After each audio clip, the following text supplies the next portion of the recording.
Welcome to MSPS Dhamma Sharing Online. This event is jointly organized by Mahasatipatthana Buddhist Society Klang, Vedita Buddhist Society Klang, Sambodhi Shalam, Satyalam, and supported by DBCM. Today is 20th October 2020 and the time now is 8:30 p.m. We'll skip this one since everyone is regulars.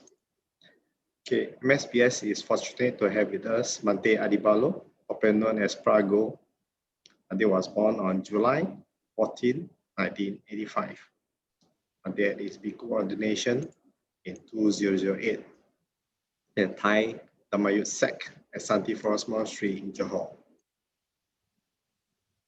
Bhante is currently the Vice President of Wat Palelai Buddhist Temple, Singapore. Today's talk is the third session of KAMMA. After this, Bhante will be leading the homage to the Buddha and taking of the 5 precepts for Buddhists.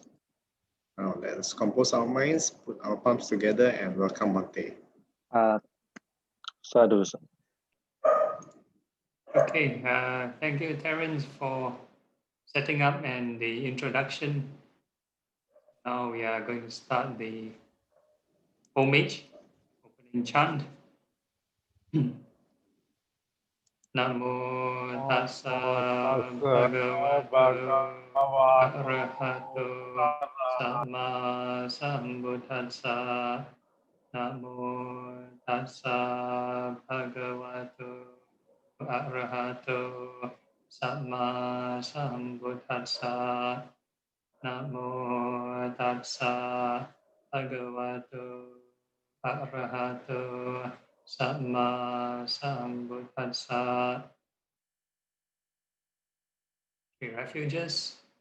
Buddhang saranang gacchami.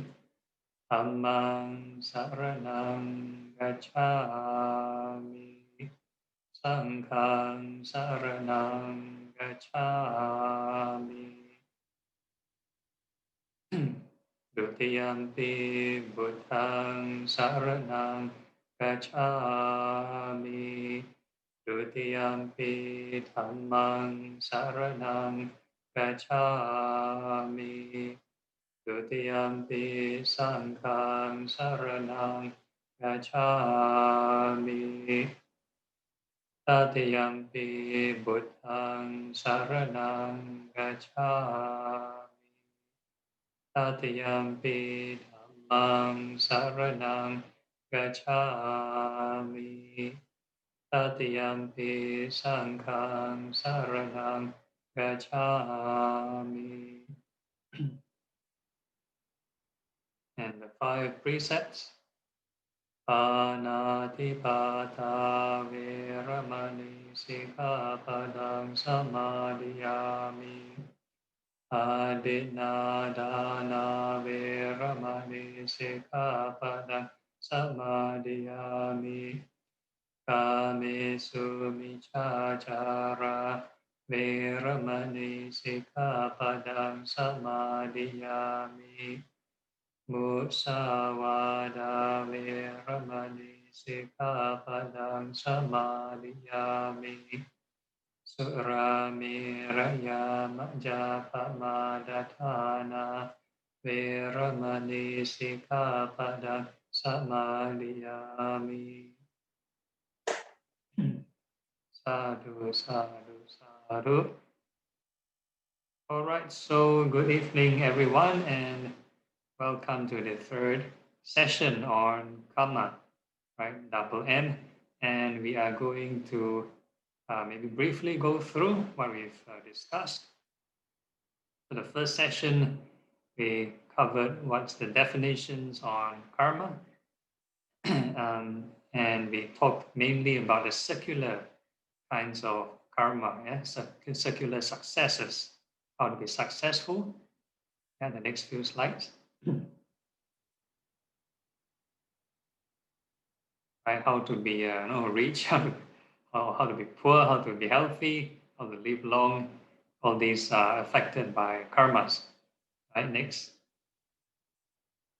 Talk about practicing this compassion, not to kill living beings, thus lengthen your life. Next. Similarly, if we don't kill, since we don't hurt any living being. Next. And yeah, same, this continuous state of mind before taking action to kill comes from the anger within. So the person, same thing, influence. Don't be envious, have appreciative joy. Next. And for wealth, it's about practicing contentment and generosity. And status, all that is be respectful and reverential. Next. And wisdom, right? We talk about asking questions, right kind of questions to the speaker. Okay, next. Yeah, so last week we talked about some technical aspects. So these few terms are mainly from the commentaries. Yeah, it's commentaries and it's not from the sutta. So I do mention there's a small or slight contradiction, especially this destructive or obstructive karma, because Terence brought up the death proximate karma, death proximate karma. So we might go through that today. So next slide. Right, and we also talk about the heinous crimes, weighty karma in red, and the positive heavy karmas. Right, so we also slightly talk about how there's no schism in the sangha. Most probably there isn't schism because nobody wants to go to hell. So nobody wants to have a schism.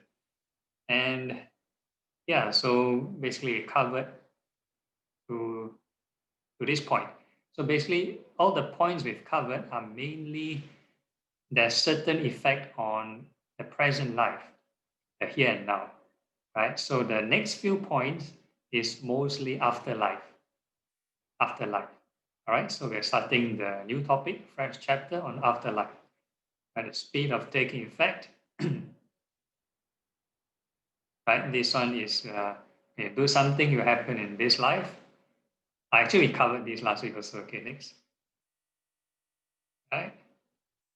And next life, if it doesn't bear fruit, or sometimes indefinite effective karma, it might bear fruit multiple lives all the way to reach nibbana, and eventually, there are karmas which isn't counted. All right, next. Okay, so today we're starting with this topic on karma with respect to samsara or rebirth. Right, so if a person does immoral actions, earlier on we chanted the 5 precepts. If a person breaks all the 5 or breaks any one of the 5, and depends on how intense the karma, the negative karma versus how much good karma one has, then one might be reborn in the bad destination. So the bad destination refers to the lower realms, like hungry ghosts, animal, or the hell realm. So this is considered bad destinations. Right, next. The next one is the moral actions. So if a person does good deeds, right, can be from body, speech, or mind, moral actions, then these are the karmas which make one born in a sensual, heavenly realms, right? They call it sensuous, blissful realms. So this is one category of heaven. And the next one is moral actions that lead to fine material sphere that produces effect in the 16 form realm. So this is the we call it the 4 jhanas, right? The 4 form jhanas. So if a person were to do moral actions, we call it the heavy karma, heavy positive karma, things like entering concentration, that will lead rebirth into these form realms. And the next one, moral actions that lead to formless realm, non-material realm. So this is higher level than form concentration. So in the previous sessions, not the topic on karma, but on other topics on the breath, we talked about there are eight levels of concentration So there are 4 form jhana realms and 4 formless concentration. Sorry, 4 form concentration and 4 formless concentration. So total there's 8. Right. So later I'll show you a diagram. Next. Okay, so you cannot see the diagram very small, so you can Google yourself the 31 planes of existence. So this chart is quite popular. You can find on Google search the image. So total, you can see this chart. I give a short description. So total, there are 31 realms or 31 planes. So human is considered number 5th. So from the bottom, number 5. So if you see the first row on the red color, they are considered 4 realms already. So they are the animal, the ashura, the ghosts, and the hell realms. So there are already 4 realms at the bottom. So the human is the pink realm right above. Yes, so this is the human realm, number 5. And anything above is heavenly realms. So actually Buddhism very positive, not heavenly realm. Right, so what are the chances of being reborn as a human? We talk about precious human rebirth. Right, so it is said, we talk about the simile of the turtle and the yolk.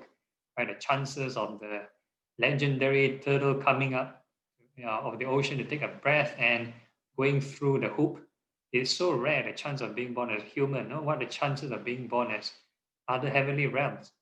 Right, but the chances of being born in the lower realms is much higher, because going up is much more difficult, especially the ones in pink above the human realm. These are the sensual deva realms, moral actions that lead to sensual deva realms, like doing any kind of good deed, think good thoughts, positive, right? And the blue ones are the form jhana concentrations. So these are the form realms, the blue color, the blue, So these are the form jhana. So there are a few realms, and the top of the blue one, these are the pure abodes, right? So these are the special reservations for the, we call it anagami, the non-returner. The last few rows of the blue color, And above the blue is the orange color. So these 4 are the formless concentrations. So these are super long lifespan. So if you really Google and look into the detail, you might see the lifespan. Some of them mention they can live how many celestial years or how many mahakalpas. Mahakalpa is the lifespan of one universe. Right? One mahakalpa is one universe lifespan. So imagine how long you live in heaven, right? So so this is very, very long lifespan. So after knowing this, then we have to understand the Buddhist objective is not to go inside this samsara. That means not to get reborn, eventually get up. Right? That means eventually sort of graduate from this cycle. Right? Because a person, no matter being born how high, let's say in the highest realm, the highest formless realm, I think it's like 80 over 1,000 mahakalpa. Very, very long lifespan. But this lifespan, if they are like living in suspended animation all the time, then this will very fast be over. Very fast be over.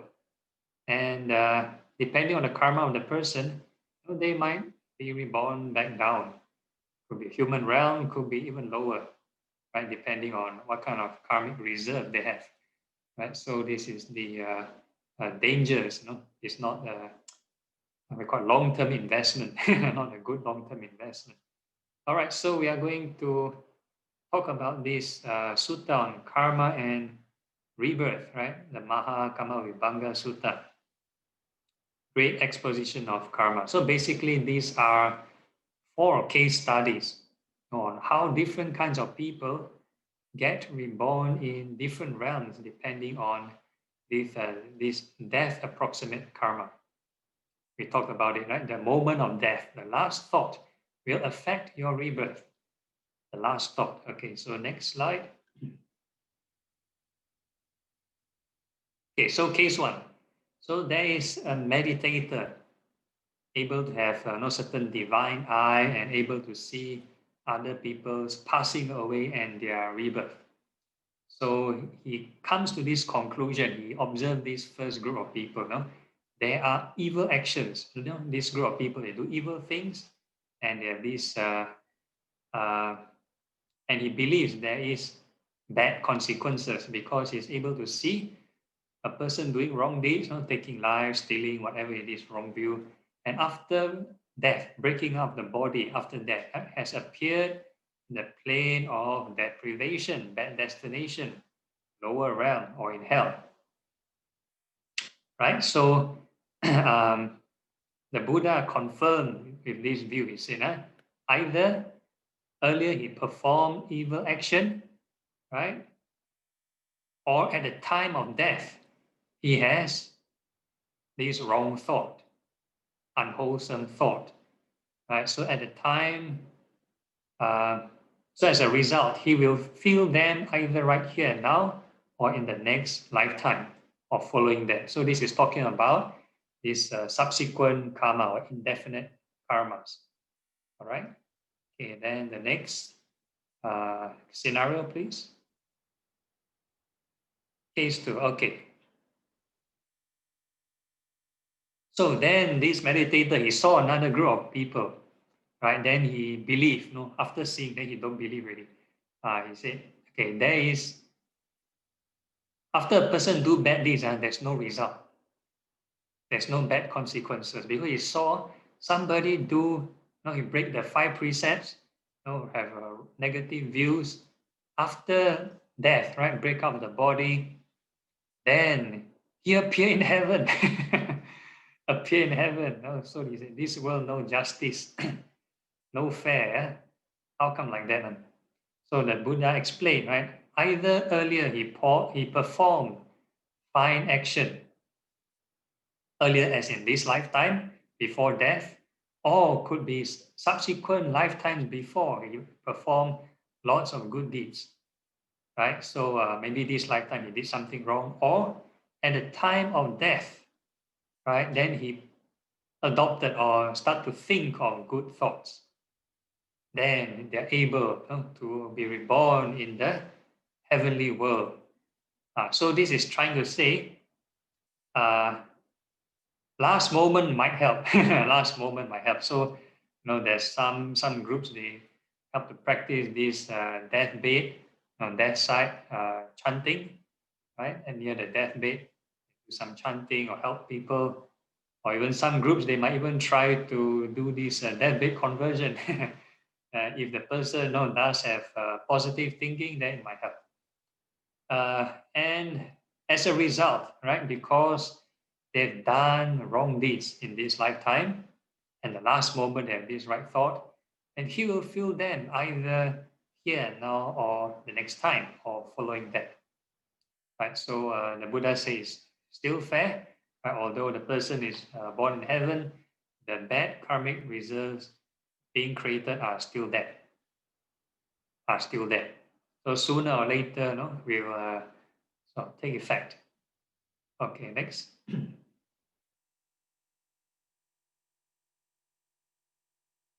Interestingly, in the this greater discourse on karma, there's no mention of defunct karma, no mentioning of defunct karma. Commentarial kind of invention. Okay, so there really are fine actions. So this meditator come to a conclusion again. There are good actions and good results. Right, because a person does good deeds, right, and observe the 5 precepts very well, and after death, right, break up the body, appear in a good destination in heaven. So this is his observation, right, from his abilities. Then the Buddha agreed, right? There's he either performed good action in this life or the past, right? So at the time of death, he might also think of good thoughts. Right? So as a result, you either feel these good things taking effect or the next lifetime or following that subsequent lives. So this is the good karma taking effect. Okay, and the next one.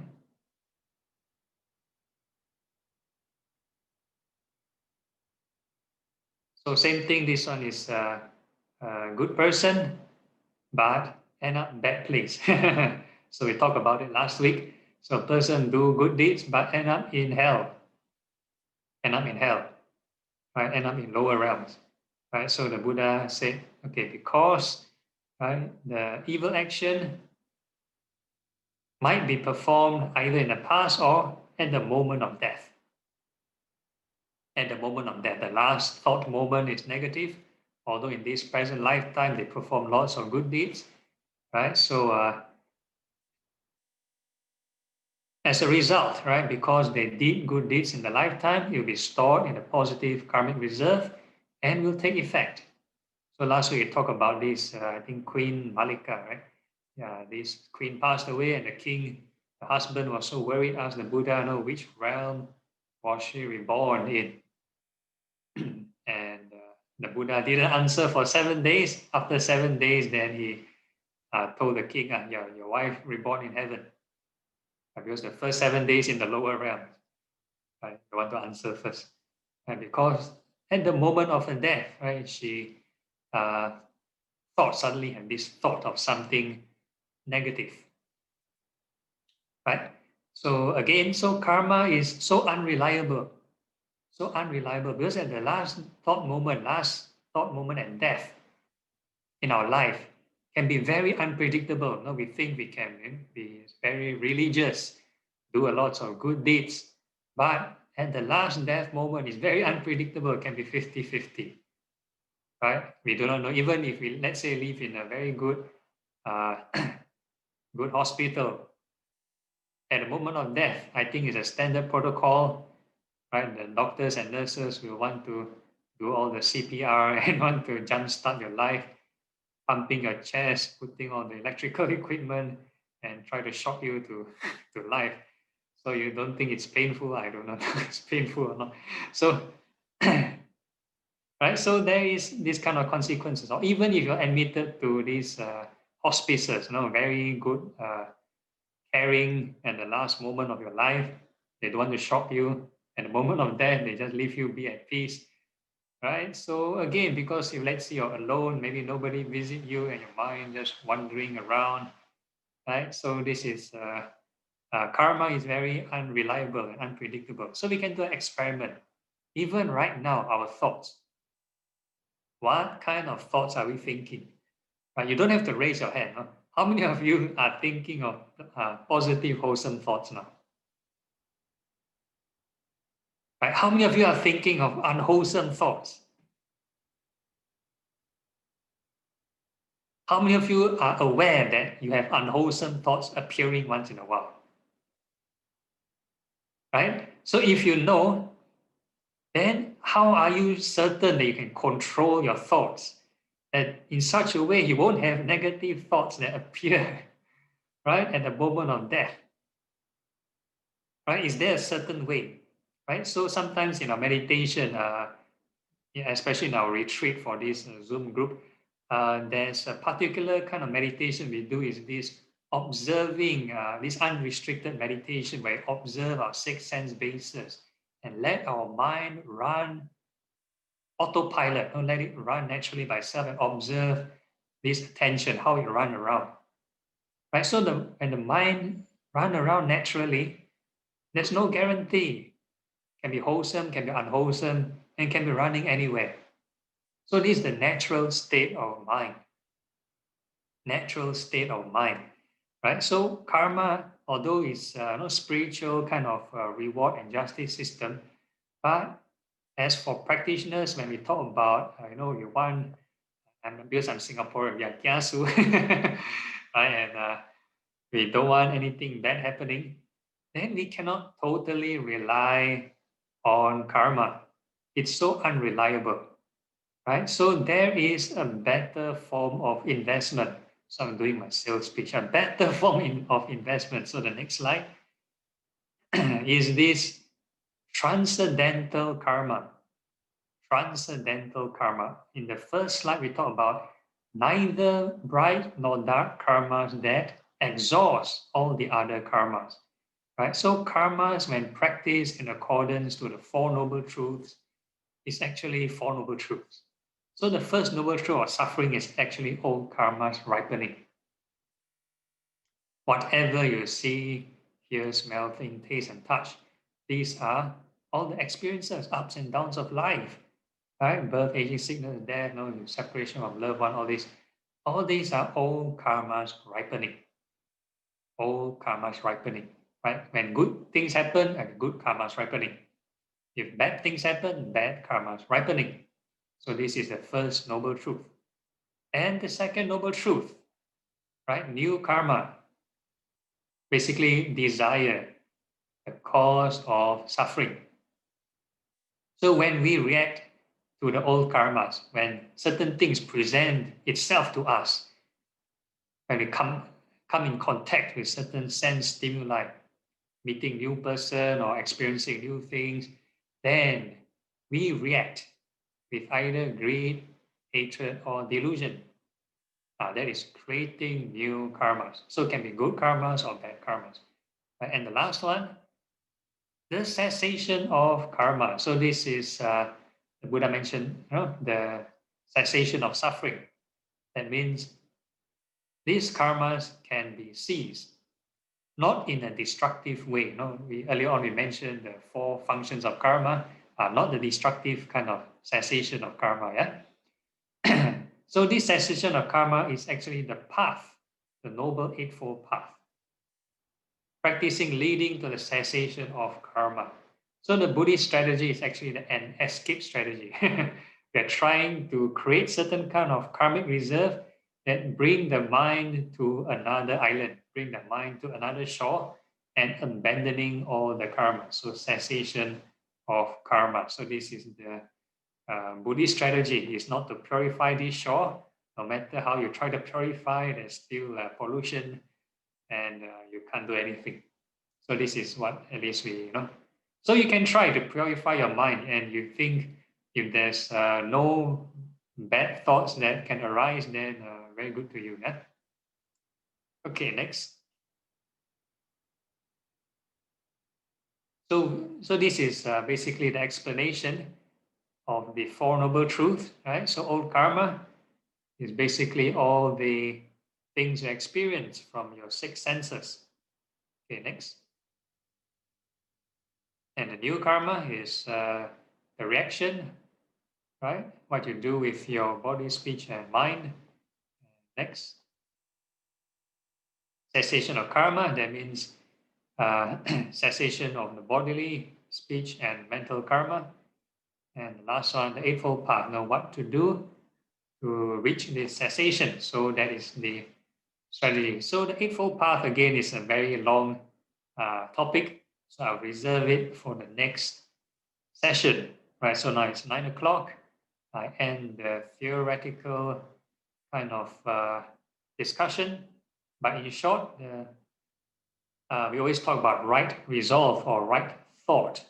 It's actually countering the new karmas, countering this desire, right? So thoughts of non-greed, non-hatred, non-delusion. So things like loving kindness, non-hatred, also creating karma. But we're actually creating a kind of potential enough of good karmas to propel us to exit, right? So this is the kind of karma. Okay, and non-hatred, non-greed, right? We always talk about this contemplation of body, or things like charity, or things like impermanence, and that is also considered thoughts of non-delusion. All right, so that sums up on the right thought, and I leave the floor to the questions. Anyone?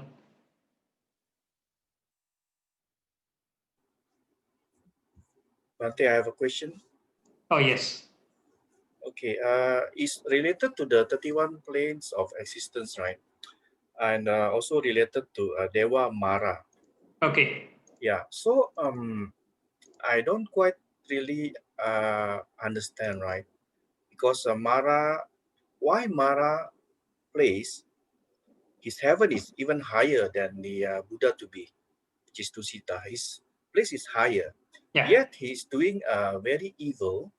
And then this is like also like an entity, means that there will be successors. Yeah. You know, that I don't quite understand this arrangement. Why Okay. Mara? Yeah, maybe you know something about that. Okay. Yeah, because as long as beings are still in samsara and they haven't reached sainthood, they are still subject to greed, hatred, and delusion.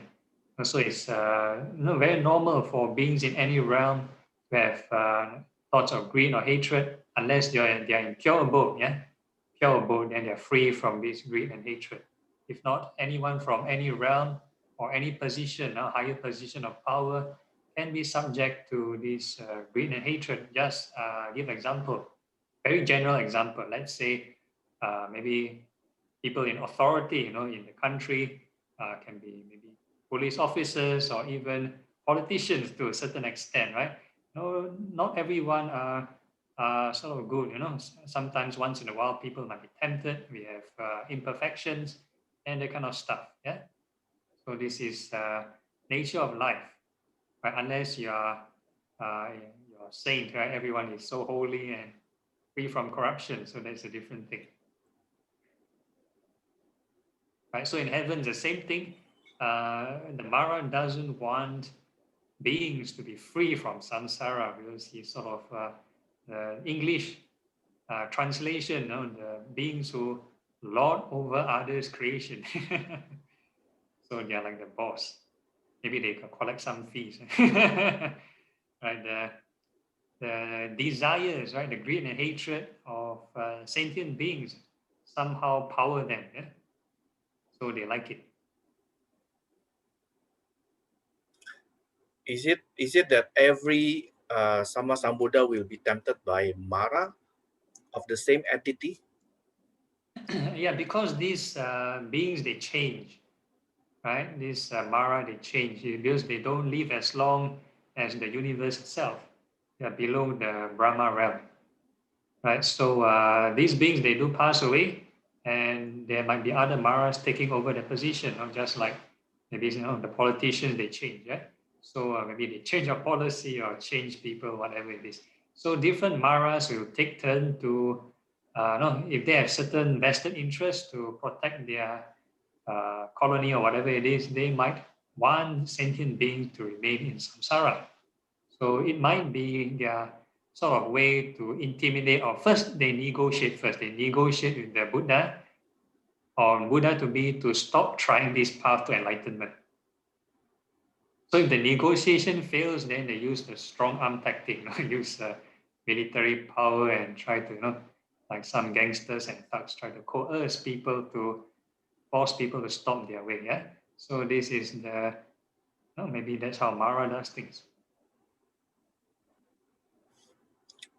Okay, Bante, thank you. Okay, all right. Bante, this Yeah. asks about heaven beings. Heaven beings, are they still have like sexes, like male and females, like our human world? In the sensual Deva realm, yes. That means the pink color one, yeah, in the chart. Sensual Deva realms, yeah, there are mention of different sexes, male Devas, female Devas, there are, yeah. So even the Mara, they have daughters. So this female, yeah. So, but above that, in the Brahma realms, it is said they are asexual, right? They have no gender. They are, no, yeah, somehow they have no gender. So that's why in the 8 precepts, for people who take 8 precepts, they chant this Abrahmacharya. Yeah, Abrahmacharya Veramani.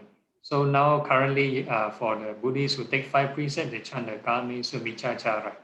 Means abstain from this sexual misconduct. Whereas Abrahmacharya is totally no sexual intercourse at all. Yeah. So it's trying to describe the Brahma state of mind. Right? They have no concept of sex. Maybe they're genetically born or whatever. dimension they're born, they have no sexual organs. Yeah. Mm. But this means there are no physical body, right? They're just like very fine type of the body. They're not like us, like human, that we have physical body. It's very cold, very rough, you know. But Yeah. human beings are not physically like they are very fine. I was told. Yeah, for most of the heavenly beings, they are probably all from a different dimension. Interestingly, in this Aganya Sutta, they talk about the origins of human species. They talk about the first generation of humans descended from the heavenly beings. The heavenly beings ate something on earth. Then they sort of phase into our dimension and get stuck.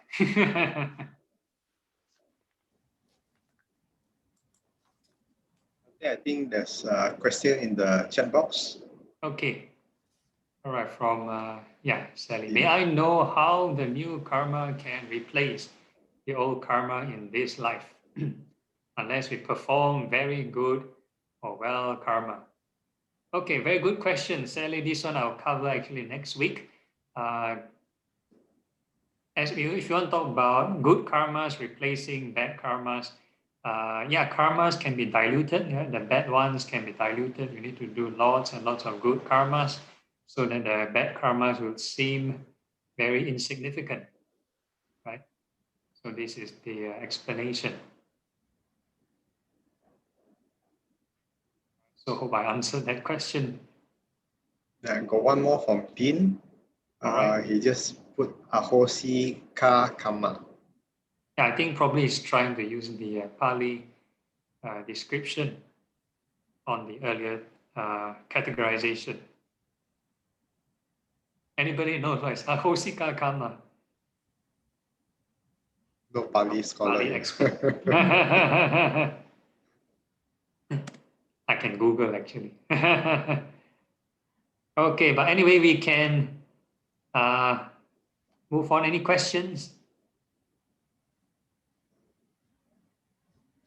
Oh yes, Sinvi, yeah. You need to unmute yourself. Yes. All right. Good morning, Bante. I have a question. All right. As you probably know, that I was a Mahayana practitioner, and then I changed to Theravada. And one of the reasons I changed it is because I came across a sutta where it says that the Buddha says that in the future, the people who purchase the gold may not know the purity of the gold. Mm-hmm. I looked at the celestial, the one that closest to us, the heaven of four heavenly king. It's closest to us, and even with them, you know, their lifespan is 500 celestial year, which one day equal to 500 years.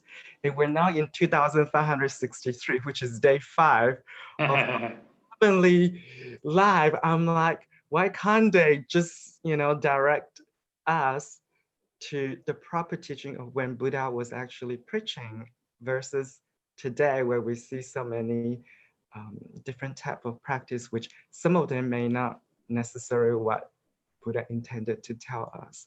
And you know, at times listening as a Buddhist, at times it's really not easy to really judge what we hear is the truth. And the Sutta keeps saying like, please go back to the Sutta. But even with the Sutta, in different type of, you know, when there are different conference and there are new Suttas showing up.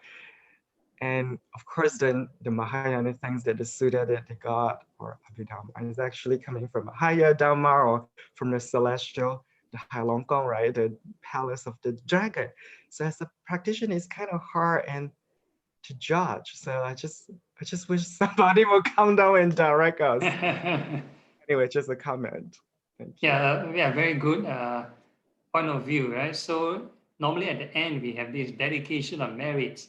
We believe they are guardian deities, right? We sort of need to acknowledge them and sort of hope or wish that they can protect the Dharma, right? It's just like, let's say you do some work on your computer, and if you want to save your file, Nowadays, there's this thing called cloud drive, right? Save in the cloud, right? So same thing, the Dharma have this cloud drive. So Dharma teachings can be saved in the heavens because these heavenly beings live for a long, long time, right? Although they may not be enlightened or whatever, some of them might be saints, can be stream enterers and so on. I also mentioned in the suttas like this Saka Deva Raja, right, one of the heavenly kings, the 33 kings, right, the king of the 33 kings, right? He's the, I think at least a stream enterer. So of course there are many devas who probably are also saints. So they are the Dharma protectors. So they preserve the Dharma to a certain extent, even if they are not Dharma protectors. They are sort of inclined to spirituality. Sometimes when the Buddha was around, they come and listen to lectures. They still recall the teaching. So it's still there, right? So again, this is just my opinion. So in Mahayana, they treat the 4 heavenly kings as these bodhisattvas, I think, yeah? Yeah, one of them is bodhisattva. Mante, another question in the chat room. Okay, right. For Buddhists, during their death moment, at the dying bed, does the Buddha advise his disciples to meditate at the moment? Right, because last thought moments is important. Yeah, this is a very good question, Wai Hong. By right, every moment should be mindful. So every moment is meditation because there's no control, right? But for the Buddha, if you read the Mahaparinibbana Sutta, that means the last days of the Buddha, right? The Buddha will position himself nicely, lie down in the lion's posture, lie down on the right side, then he enter all the jhanas from 1 to 8, 8 to 1, 1 to 4, then he passed away. So this is for the Buddha. But does every Arahant, his disciples, does every monk, enlightened monk, does the same thing? Do they have the privilege to do the same thing? Some of them die in accidents. There are monks who traveling halfway, knocked down by a bull, or in the forest, bitten by a snake, and died. No time to, no time to have a deathbed or enter different levels of concentration. So that's why this earlier on we talked about the karmas, right? The 4 categories of karma. These unwholesome karma that lead to bad destination, wholesome karma lead to blissful destination, wholesome karma lead to form, concentration realm, and the formless karmas. So all these karmas are still considered unreliable. Unreliable. Anytime can die on. Right? You no time to lie down there. Okay, I want to do my concentration. No time. Anytime can go. Right? So we did talk about other forms of concentration. There are these vipassana and objectless kind of samadhis. From concentration derived from insight, from wisdom. So if a person can detach, practice impermanence all the time and detach, the mind enters certain peace from detachment without focusing, right? They're able to be at peace even the mind is scattered. So this is the higher technology, higher than focusing, right? If you want to focus to reach peace, that is one form of technology. Yes, very good, Kamma. If the mind can be scattered and still be peaceful, that is even better because anytime you're ready to go. All right, so there's another question in the chat. I hope that answers this Wai Hong's question. How to keep to ensure our last thought moment is positive, right? Yeah, so again, this is gamble, right? Our mind is so unpredictable. The mental formation is so volatile, right? Mental volition can be equated as karmic formations. And the moment the thought is formed, every moment, thought form. That is so unpredictable. Can be good, can be bad, good, bad. That's why we always teach Sabbe Sankhara Anicca, Sabbe Sankhara Anatta also. Yeah? All the mental formations are impermanent. They are also non-self. They are not yours. You cannot control. Like your feelings also cannot control. If you can control, I will say I'll have pleasant feelings forever. No more pain. Or I want to have good thoughts forever. Or I want my attention to stay at one place forever. Impossible. Right? The mind is, the nature is so volatile, always changing. So the Buddha's strategy is to escape, right? As transcend these 5 aggregates using the Eightfold Path. So of course, initially we have a step-by-step strategy. You need to do lots and lots of good deeds first. So this is like a foundation. Make the waves and currents not so harsh, that it's easy to travel, easy for the raft to travel across. If it's in a stormy hurricane situation, I think you cannot travel anywhere. So you need to calm the storm to a certain extent. You need to perform, do some preparation work. Need to do, keep the precepts well. Every moment invest in the right thoughts. Have thoughts of loving kindness, compassion, as long as possible. That's why we mentioned there's this thing called habitual karma.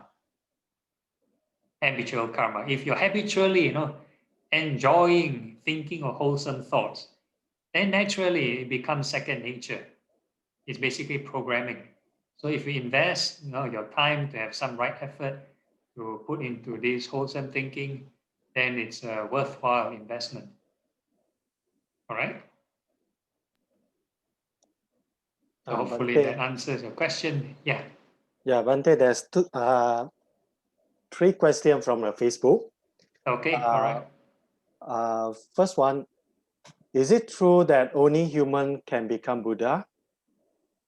Continuations of that question is, if so, if a person do a lot of good karma, he or she is reborn as heavenly beings, can they become Buddha? So there's the 2 questions. Yes. Okay. There's another one question. All right. So I'll answer the Buddha question first. So the modern Theravada terminology, right? They have 3 kinds of Buddha. There are 3 kinds of Buddha, the different qualities. The first one is this Samma Sambuddha, Supreme Buddha. That means he's able to reach enlightenment by himself, discover the truth by himself when nobody knows how to reach the truth. So in that particular context, that society is able to reach the truth by him or herself, then he's able to teach the teaching, able to teach and sort of have a community of followers. It means he successfully sort of spread the religion. Then we call this Samma Sambuddha, Supreme Buddha. And the second kind of Buddha is the Pacceka Buddha, silent Buddha. That means still he discovered on his own, but he's unable to teach. Right? Not because he's selfish, but the society probably at that time unable to accept the teaching. When you start to teach, they're suffering, then people say rubbish, unable to accept the teaching. Right? So our historical Buddha almost became a silent Buddha. He doesn't want to teach, So only after the persuasion or from the request of this deity, Brahma Sampati, then he decided to teach. Right? That's why we have Buddhism. If not, our Buddha will also meditate silently and let the teaching die off with him. Right? So this is the silent Buddha. And the third kind is called the Sawaka Buddha, or the hearer Buddhas, right? Commonly termed as the Arahants. That means they received teaching from somewhere else and got enlightened. So this is called a hearer Buddha. So if a person were to be born in a human or heavenly realm, they can be these hearer Buddhas. Right? For the silent Buddhas, I'm not sure, but for the Supreme Buddha, somehow, at least in the scripture, all the past Supreme Buddhas were all human. So hopefully that answers your question. The Maitreya still is now staying in Tusita, right? Yeah, still a Maitreya Bodhisattva, still not yet fully enlightened. Yeah, waiting to become a Buddha. So that's the prediction. That will be our future Buddha. He'll appear when humans evolve to 80,000 years old. So now we are about 100 years old. There's a cycle. The human lifespan will have a point where it's 80,000, it will devolve to 10 years old, go back to 80,000, devolve to 10, 80,000, 10, 80,000. So it's a cycle. So actually, we are still at a very early part of our universe, the early universe, the lifespan. Yeah. So this is our fourth historical Buddha. The past three Buddhas have much longer human lifespan. So we are considered the declining or the degenerating age. Okay, Bante. All right. The next question. Since the last moment of death determines a great deal on one's rebirth, are there any practice on what we do before death? Yeah, so coming to this class is one of the good practices. Actually, yeah, meditate more. Yeah, every moment have this right thought and right mindfulness. So this is the best advice I could give. So if you are very successful in doing it, then you're very safe. This is the best form of investment. Not easy to break through, right? A lot of people come to meditation classes, they think, okay, meditate for just this half an hour or 1 hour and that's it. Then normally most people after the class, then their mind back to square one, all over the place, can be worrying this, worrying that, think of bad thoughts, unwholesome thoughts. So back to square one, right? So it takes a lot of effort to go against the stream, requires lots of effort. So if you're able to invest enough effort until it becomes habitual, right, then it's easy. Right, so hope that answers the question. Okay, thank you, Bante. There's two more questions from the Facebook. Okay. Okay. Meditate already. Okay, do you encourage to say Amitabha in our last moment of life? Okay, if your intention is wholesome, then yes, that means free from greed, free from hatred. Because chanting itself or any meditation object can be done wrongly. Breath meditation can be done wrongly. Loving kindness also can be done wrongly, which I've discussed in one of the previous sessions, the four sublime states. Any meditation can be corrupted by wrong intention. Right? So if a person chants with proper motivation, right thoughts, along with the Eightfold Path, able to still the mind, generate positivity, then yes, why not? It doesn't matter. The words doesn't matter. Okay, the last one. Yep. It's a bit lengthy. Okay. Buddhism does not believe in soul, Atma, Holy Spirit, and etc. What is entity that carry one karma from one life to another? Okay. Yeah, this is a very good question. In the suttas, if you want to talk about just purely the suttas, right? Sometimes the Buddha used a term called Gandhabba, but the Buddha rarely described the process of how one life sort of gets transferred to the other life. Right? So in the olden suttas, never mentioned the processes. So this one is more of considered higher knowledges, higher worldly knowledges, which is considered not important. Because if a person just like I give the talk about this greater discourse on the analysis of karma, the four cases, a yogi is able to, let's say, see people's past lives or future lives. But if they themselves not free from greed and hatred, they still have wrong view, still have suffering, then no point, right? So that's not the issue. It's just like having a special equipment but not dealing with the desire, so it doesn't end suffering. Right? So if a person doesn't have this equipment or doesn't know the processes of the rebirth, a person still can get enlightened. So we can talk more about this in maybe the next talk, next session on dependent origination, requested by Terence. We're going to discuss the few popular concepts or misconceptions on rebirth with regard to this dependent origination. All right. All right. Thank you, Vante. That's all from the Facebook. Okay, thank you very much. If there's no question, then we have a short break. Now it's 9:28, 5 minutes, so maybe 9:33. Come back, have a short break, yeah? So see you later for the guided meditation.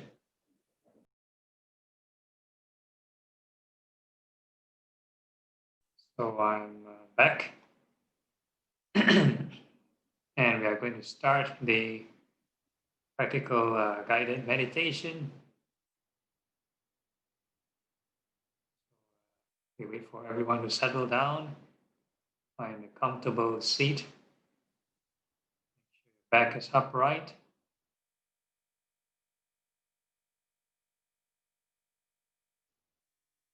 And your muscles are all relaxed.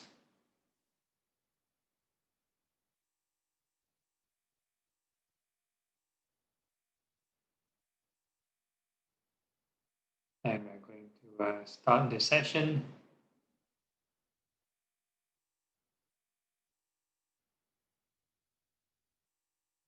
Okay, so we're doing the same sort of routine. First, due to the lack of time, we are trying to do something different today. Yeah? So now we are sort of trying to focus the mind on the breath. If you want to understand karma, yeah, based on the Four Noble Truths, now we're going to feel the breath below the nostril, above the upper lip.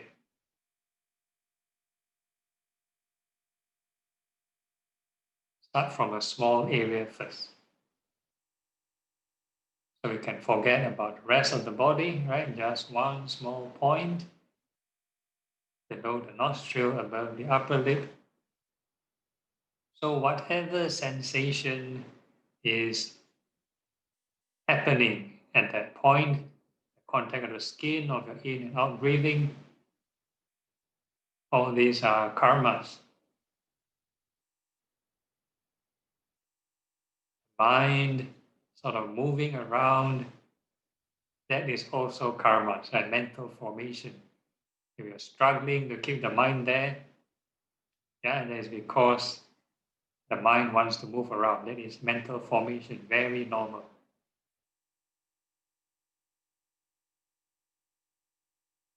So we are not trying to force or coerce the mind. We are actually trying to apply the right thought, make the mind at peace. So we first have thoughts of loving kindness. Make friends with the breath. Whenever we inhale, we wish the breath well. Whenever there's an exhalation, we wish the breath happy.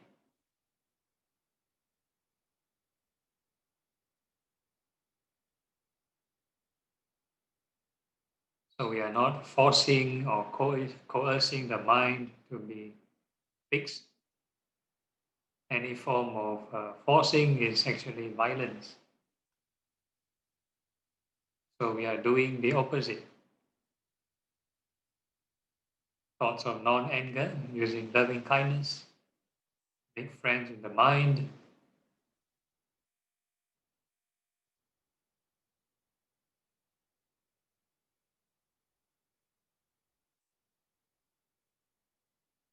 So by applying the right cause and the right effect will take place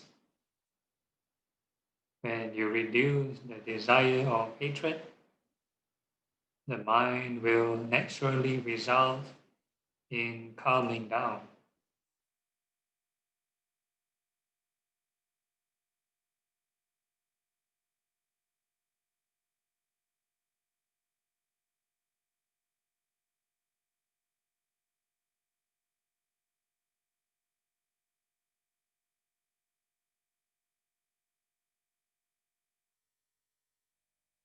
So the right effort requires one to not force, but to be consistent.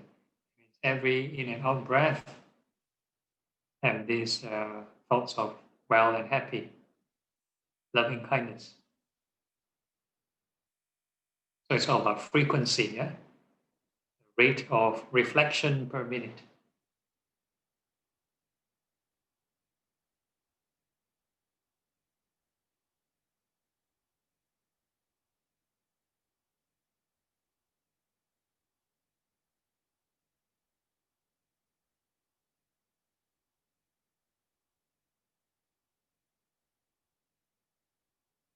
And once the mind is at peace, then you can educate the mind with some truth. And the mind is more receptive to truth or reality. Right? So every in and out breath, there is this thing called impermanence. There is change. Right? So you can observe the change of the sensations of the breath. You can call it whatever label, rising and falling, rising and passing away, birth and death, impermanence, change. That will help you to remind yourself while you observe changes of various sensations taking place at your breath.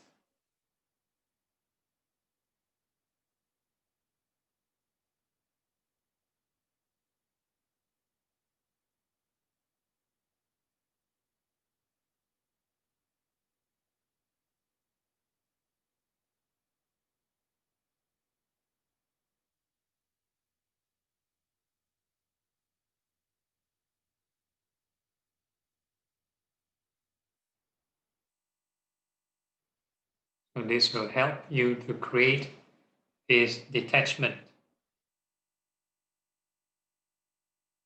The more you think of impermanence or observe impermanence, the more the mind will sort of get sick.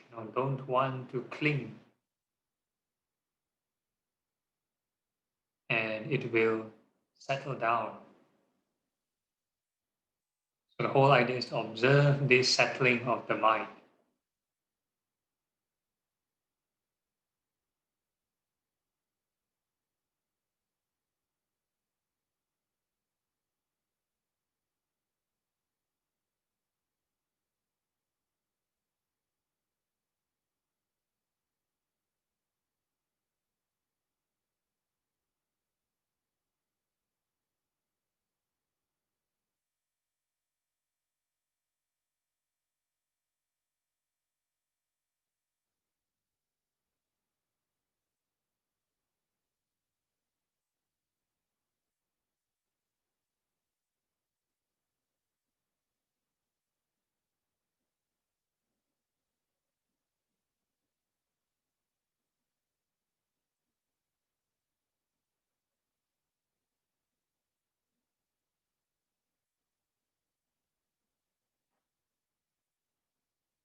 So once you are sort of successful with one small area, then you train the mind with a bigger area. We can start to increase the perimeter or the circumference of this area to the entire body. Entire body from head to toe. So instead of feeling one point below the nostril, you extend the area to the whole body.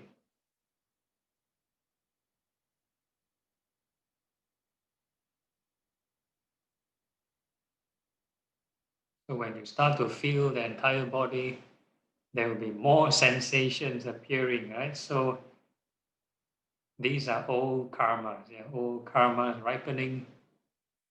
To reflect on that, old karmas ripening, and how not to cling to them is not to react.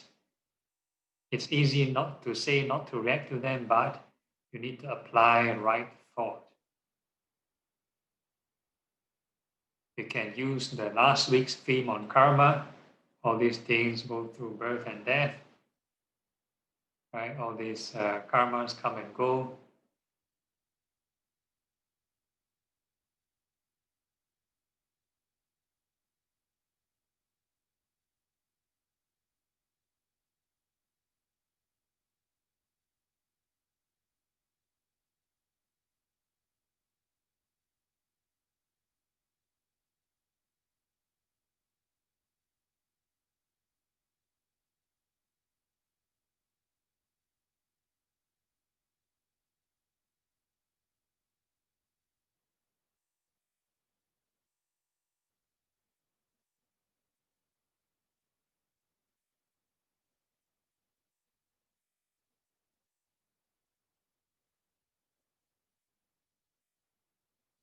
So by having right thoughts, we are actually creating karmas that exhaust or transcend the old karmas.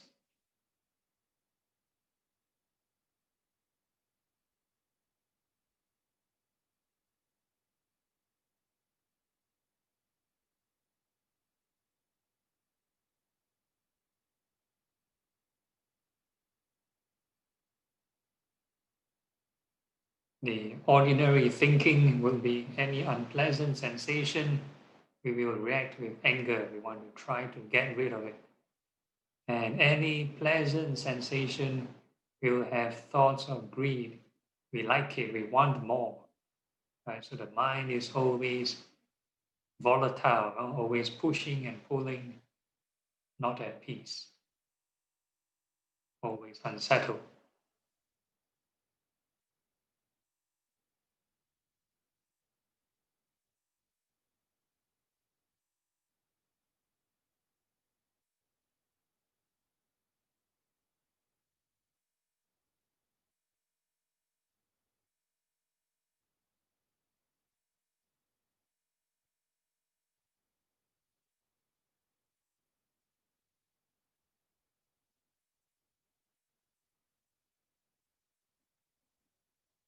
Once we are comfortable with this area of the entire body, we are now going to extend this awareness to a bigger area.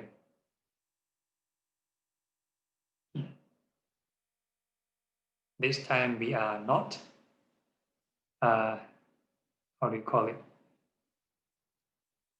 We are doing the same as the previous sessions. We are going to radiate this loving kindness to the front direction,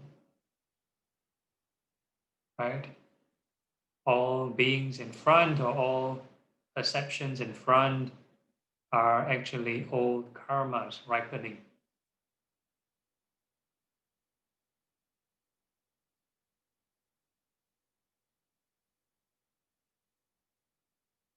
Maybe come to terms with them, maybe be at peace.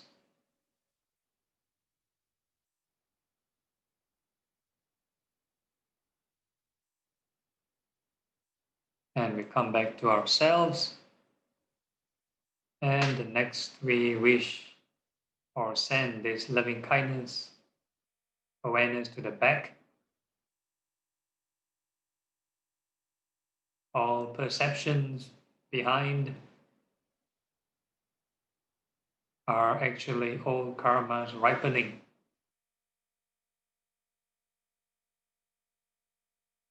Maybe be at peace with them.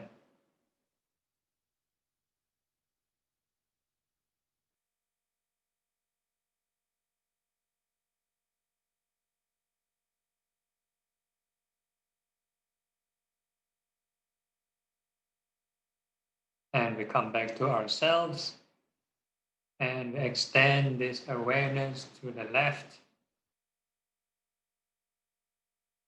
So all the perceptions on the left are old karmas ripening.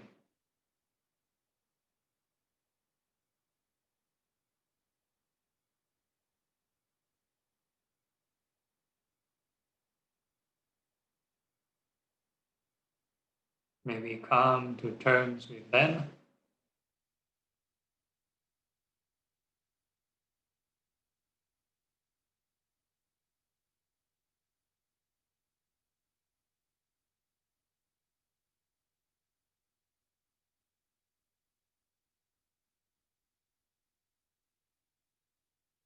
And we come back to ourselves and we extend the awareness to the right. All perceptions on the right direction are old karmas ripening.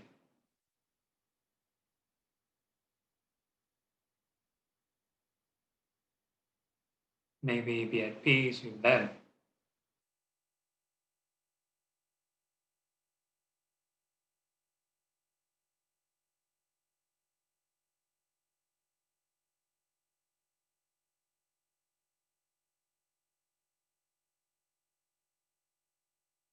And we come back to ourselves and we extend this awareness to the top.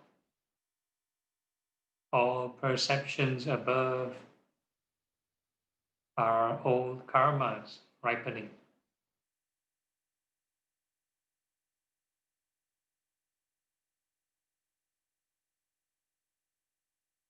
May we come to terms with them.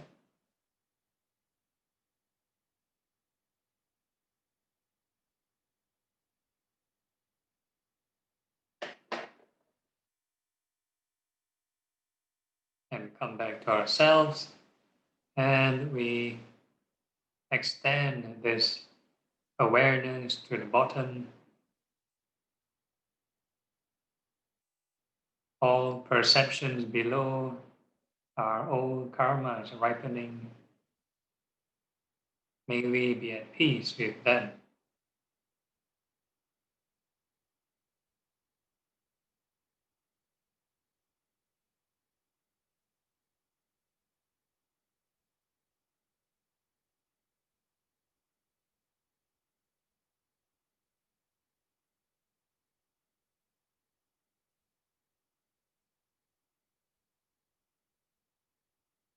And we come back to ourselves.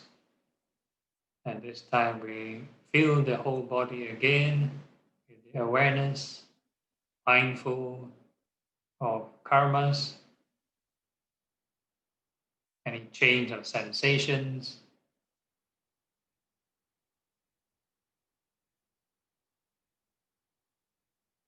And being at peace with the entire body.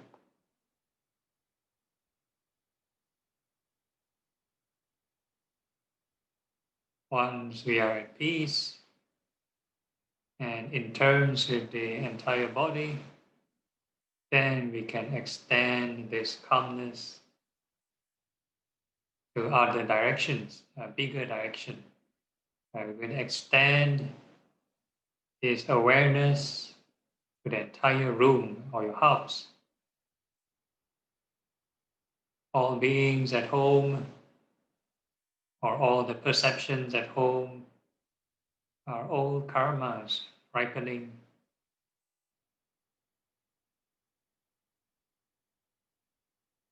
May we be at peace with them.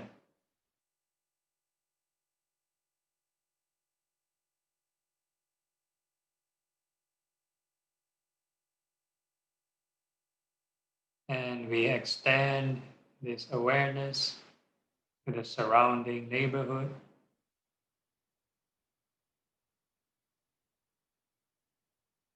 All beings or all perceptions in the entire neighborhood are all karmas ripening. May we be at peace with them.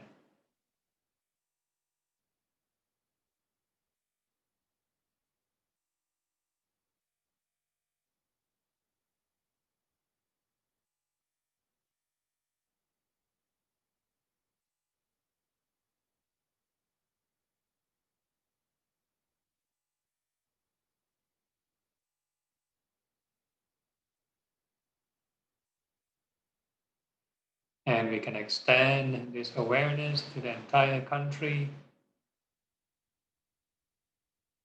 All beings in this country or all perceptions of this country are actually old karmas ripening. May we be at peace with them.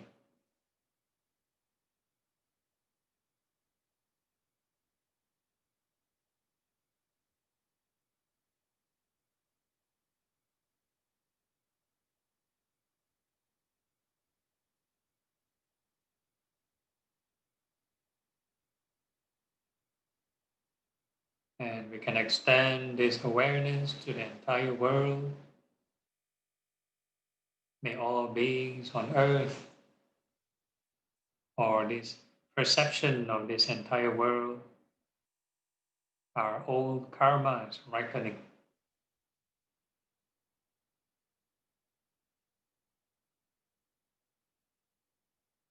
May we be at peace with them.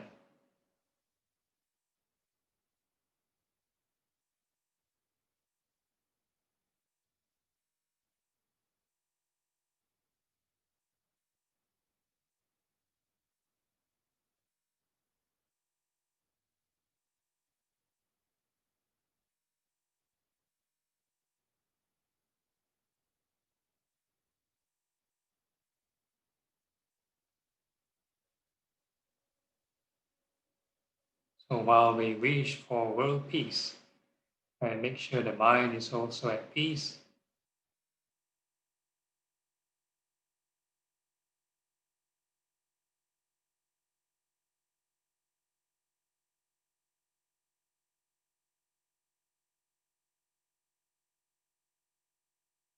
And eventually we extend this awareness to the entire universe.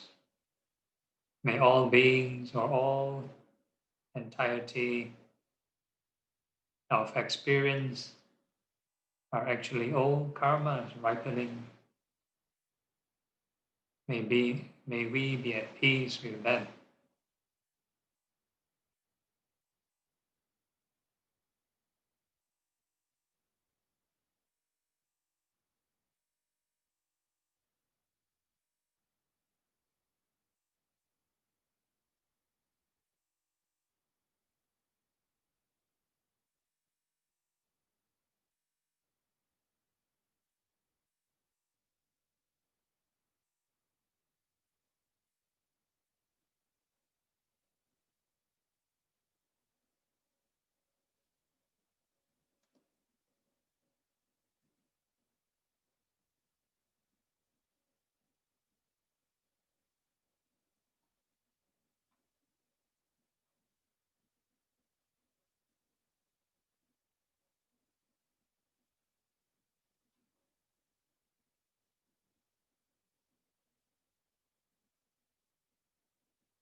And now we don't deliberately extend the mind for in such a wide area. Now we let the mind be unrestricted. We let the mind be free and let the mind autopilot naturally by itself. And this time round, the exercise is to try to catch this attention. And the mind running around is actually this karmic formation taking place.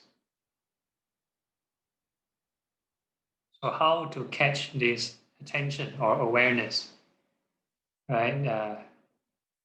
The sensations of the four elements could be a very good indicator to track where is your attention now. So this is real-time tracing, and contact tracing.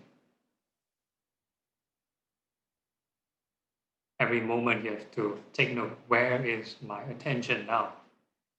Or where is my mind now?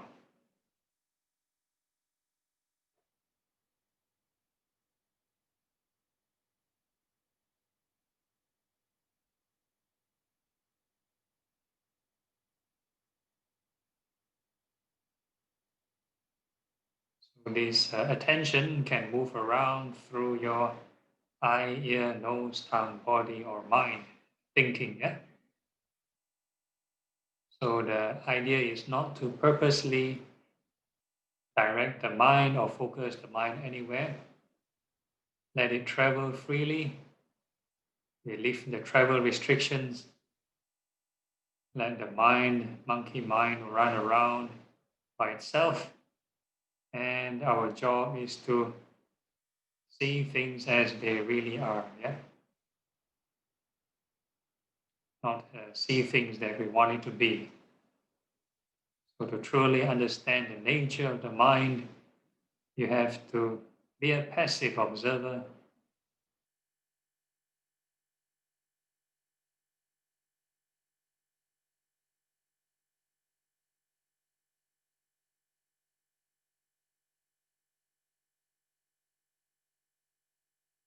So to detect the location of the mind that requires the form, yeah, to contain the area.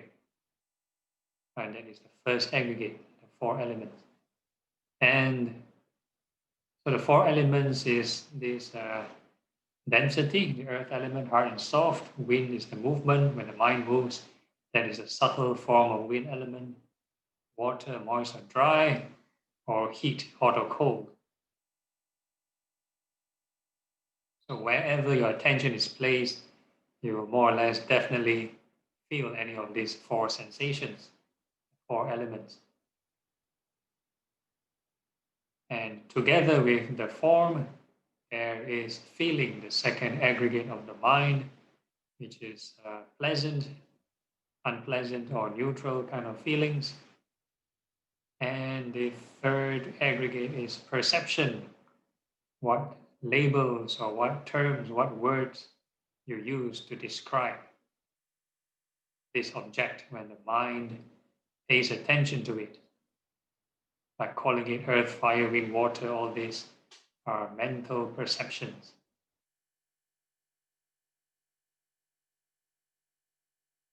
And the mental formation is the thing, the karma that caused the mind to move around. Why does the mind choose to move in this particular direction? Right, that is all karma is ripening. You didn't deliberately direct the mind in this way. If you deliberately direct the mind, that is you creating the new karma. But if you don't create the new karma, you just let it be. All these are old karmas ripening. The mind has certain habits that it will sort of manifest by itself.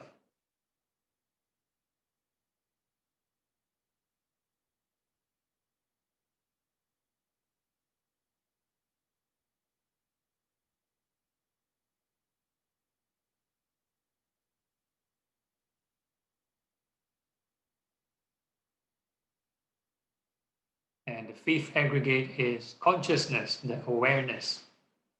So we are aware with our eyes, ears, nose, tongue, body, mind. So this is the consciousness, 5 in 1.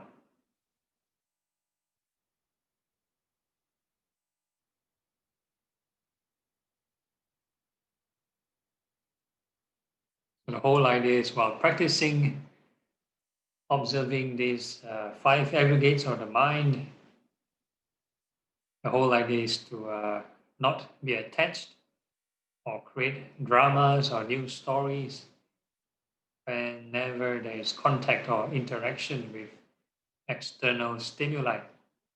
Right, they will be creating new karmas. So to practice detachment is still the same formula. Every moment have to remind yourself it is impermanent. Wherever the mind moves or whatever change in sensation, we've already trained from a small area. Now it's a wider area, the same concept.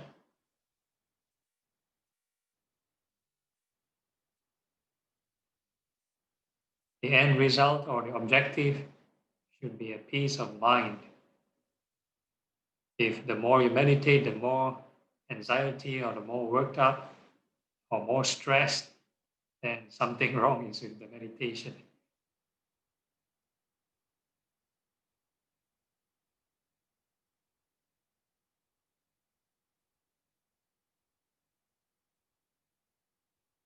Okay, so while maintaining this frame of mind, always mindful of impermanence, whatever function or whatever state or whatever cognitive processes your mind engages in, always be mindful of impermanence. So with that in mind, we can formally end the meditation, we can open our eyes, but mentally we are still meditating and creating these wholesome kind of karmas.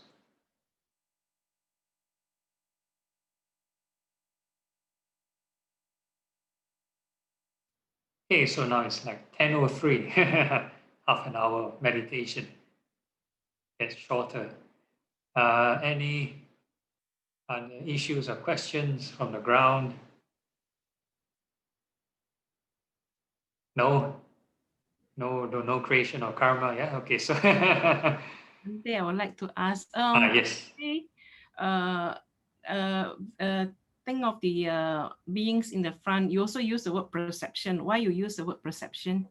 Yeah, perception, because when we close our eyes, we don't actually get to see see any being. So it's a mental perception. It's a mental projection. So it's all imagination. Yeah? Another question is, you say we are to transcend the ripening karma with good thoughts. Yeah. Yeah. To create new karma, to create Yeah. new good karma. So how do you what kind of right thoughts are you talking about? Because when we make peace with the old karma ripening, is Yeah. that really the right thought? The Yeah. already? Yeah, the one way is to look at the result. If the mind reaches peace, then yeah, you're doing it correctly. So right thought is defined as non-greed and non-hatred, and to a certain extent, non-delusion or harmlessness also. Yeah. So when we practice, in the previous sessions, and loving kindness, wish, sensations, well and happy, that is non-hatred, right? And non-greed will be things like impermanence, right? And yeah, that will constitute non-delusion as well. So when we think of karmas, no, all karmas ripening, let it be, that is actually practicing non-delusion. So by making peace with the old karma ripening, that is already creating new good karma. Is that right? Yeah, karmas which eventually lead to detachment. Yeah. Okay, thank you, Sadhu. Okay. There are good karmas which lead to more attachment. Recently, I gave a talk on dana or generosity. There are certain karmas when you perform lead to your enjoyment of the lavish sensual pleasures. 5 strings of sensual pleasures keep you in samsara. When a person does dana with an empathetic heart, with empathy, because they're so sensitive of other people, then they're very sensitive of refined goods. Nice music, they're able to tell what is poor music, good food or poor food. They're able to tell the difference, yeah? Able to enjoy finer things of life. So it can be both good and bad. So yeah, good karma create more good results which trap you in samsara. Okay, any other questions?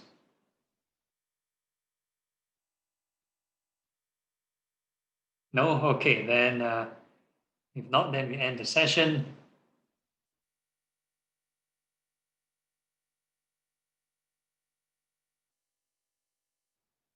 Yeah, so now we are dedicating and maintaining the cloud drive. Make sure the heavenly beings do their job. So we dedicate to them. Akasatha ca bhumatha devanaga mahirika punyang tang anumoditva chirang rakantu loka sasanam etavata cha amhihi sampadang punya sampadang sabbe deva sabbe buddha sabbe sata anumodantu sabba sabbati siddhya. Transference of merits to departed. Idang minyati nang hotu sukita hontu nyatayo. Idang minyati nang hotu sukita hontu nyatayo. Idang minyati nang hotu sukita hontu nyatayo. And aspiration. Imina punya kamena mame bala samagamo satang samagamo hotu yavani bana patiya. Sadhu, sadhu, sadhu.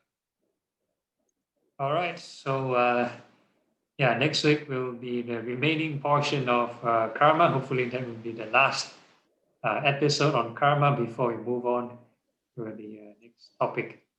All right, so good night. Any other announcements? Thank you, Bante. So for today's extra announcement is the meditation retreats. So Bante agreed to hold the session for a longer meditation to have better karma. So make sure you all join us. The schedule is 9 to 7. 21st and 22nd November. Yeah. All So to remember these dates. I hope to see you all joining in, and we have a longer meditation session. I think you will have less talk, right, Monday? We just Yeah, we'll play by ear. Yeah, play by Yeah. ear. Okay. That's all for today. Good night, everyone. Okay, good night. See you all next week for the final session of Kamma. All right. That is the longest topic ever. A lot of people want to be wise. Yeah, very good. Good night, Monday. Okay, good night.